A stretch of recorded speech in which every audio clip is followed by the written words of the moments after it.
Perjalanan kali ini dimulai dengan mengendarai motor menuju kawasan bersejarah Lubang Buaya. Sesampainya di lokasi, kami memasuki area Lubang Buaya. Suasana terasa tenang namun penuh makna. Hai guys, jadi sekarang kita lagi di Lubang Buaya. Itu si kuskus buram kayak Mas. Ini kuskus, ini Bibil, ini Nelo, ini Iki, ini Sally, ini Nada, ini aku si cantik. Kita nunggu 2 orang lagi.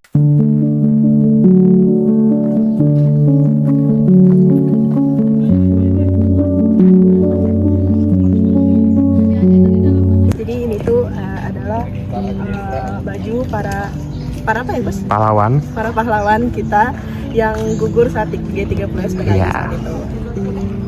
Ya, kita mau masuk ke dalam, jadi saya penasaran karena saya penasaran banget sama kisahnya Ade Irma di dalam. Ya, let's go. Langkah kami kemudian tertuju pada patung 7 jenderal pahlawan revolusi. Patung-patung ini berdiri kokoh sebagai simbol pengorbanan dan keberanian para jenderal yang gugur demi mempertahankan negara. Setelah itu, kami melanjutkan perjalanan ke ruang penyiksaan. Tempat ini menjadi pengingat betapa kejamnya peristiwa yang pernah terjadi.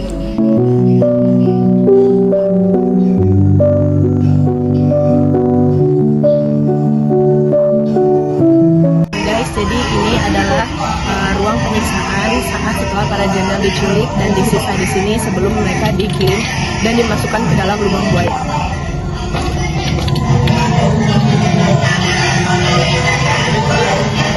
Tak jauh dari sana, kami melihat Lubang Buaya, lokasi yang menjadi saksi akhir perjuangan para pahlawan revolusi.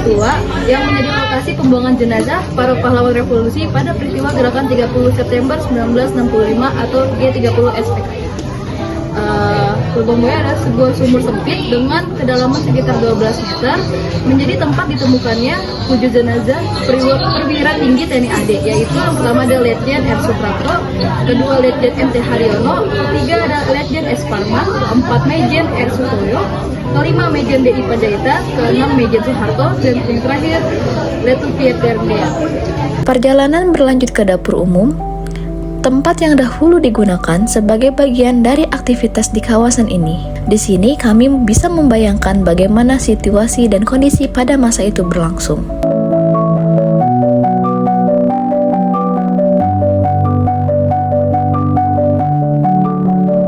Sebelum masuk ke museum, kami melihat mobil-mobil yang digunakan pada zaman tersebut. Kendaraan-kendaraan ini menjadi saksi bisu perjalanan sejarah.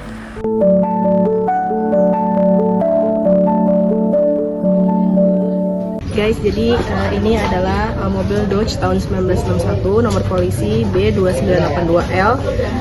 Ini adalah replika kendaraan jemputan PN Artayasa yang sekarang divisi takulang logam Perum Peruri. Mobil ini juga yang ngebawa digunakan oleh pemberontak G30 SPKI untuk menculik dan mengangkut jenazah Brigjen TNI DI Panjaitan dari kediamannya ke daerah Lubang Buaya, Jakarta Timur pada tanggal 1 Oktober 1965. Ini adalah mobil dinas Jenderal Ahmad Yani. Kendaraan ini pernah digunakan oleh pahlawan revolusi Jenderal Ahmad Yani sewaktu menjabat Menteri Panglima Angkatan Darat tahun 1962 sampai 1965. Ini Jeep Toyota nomor 4401. Mobil dinas Pangkostrat Mejen TNI Soeharto tahun 1965. Sejarah singkatnya, mobil Jeep Toyota Canvas nomor 4401 dengan nomor registrasi Angkatan Darat 70301 1232 buatan tahun 1964 merupakan salah satu mobil dinas Panglima Komando Cadangan Strategi Angkatan Darat atau Pangkostrat pada tahun 1964. Yang pada waktu itu dijabat oleh Mayor Jenderal TNI Soeharto. Sebagai penutup, kami mengunjungi Museum Pengkhianatan PKI. Di dalam museum ini, berbagai diorama dan dokumentasi sejarah ditampilkan sebagai pembelajaran bagi generasi sekarang dan yang akan datang, agar tragedi serupa tidak pernah terulang kembali. Nah guys, jadi ini adalah kita masuk ke tempat barang-barang peninggalan jenderal-jenderal kita terakhir di Lubang Buaya. Jadi di sini ada Legend Ahmad Yani. Ini ada barang-barang peninggalan beliau, ada topi, terus ada baju juga. Terus itu juga di sebelah sana ada foto mayat beliau setelah dikeluarkan dari lubang buaya dan akan dikuburkan. Nah, lanjut lagi ke sini kita ke Maijen R. Supratman. Ini di sini sama seperti sebelumnya. Ini di sini ada bajunya, ada tongkatnya, juga ada sarung yang masih berdarah, dan ada juga foto jenazah beliau terakhir sebelum dimakamkan dan baru saja dikeluarkan dari lubang buaya. Dan geser lagi kita ada di Maijen NP Haryono, dan sama seperti sebelum-sebelumnya kita ada celananya juga, ada celana terakhirnya, dan celana ada bajunya juga, baju seragam beliau dengan foto keluarganya juga, ada foto keluarganya, ada foto juga jenazah beliau terakhir sebelum dimakamkan dan setelah dikeluarkan dari lubang buaya. Dan di sini juga ada Maijen Supratman. Di sini kita lebih detail, kita ngeliat ada kaos kaki, ada jam tangan, ada kartu nama, terus juga ada pulpen, terus juga ada radio kesayangan beliau yang ikut dipamerkan di sini.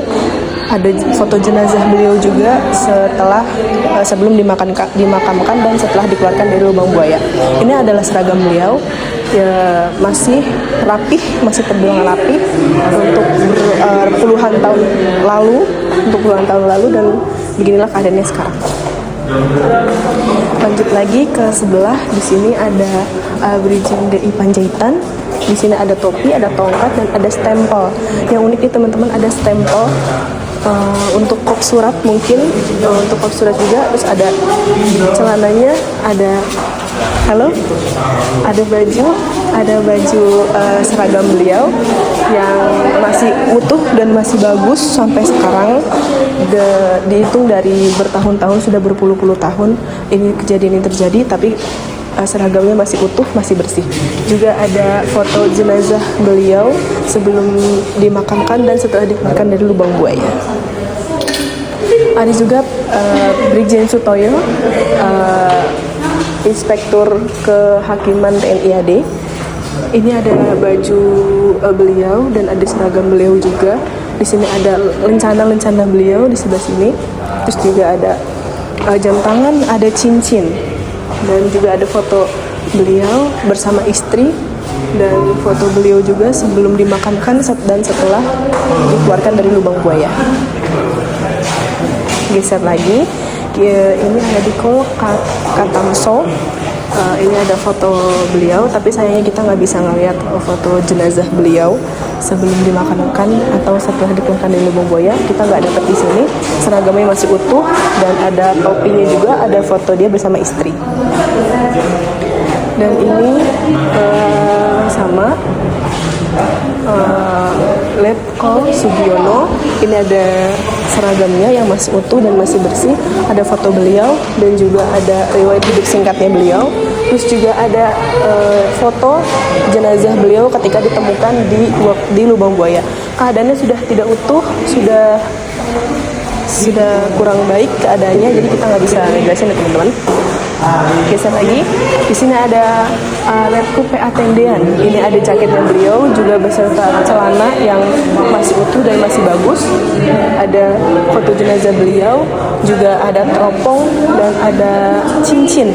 Ada cincin beliau yang masih bagus di sini. Ada cincinnya beliau juga, terus ada foto beliau, foto almarhum ibu dan ayah beliau juga di sebelah sana. Ada foto Tendean waktu ketika saat muda. Bisa lagi, ada Brigadir Pol KS Tubun, ya. Ini ada sepatunya beliau, ada seragamnya beliau yang masih bagus, masih bersih, dan juga ada, sayangnya juga kita nggak bisa dapat foto jenazah beliau sebelum beliau dimakamkan setelah keluar dari lubang buaya. Dan ini ada riwayat singkatnya beliau, juga ada foto beliau saat bertugas.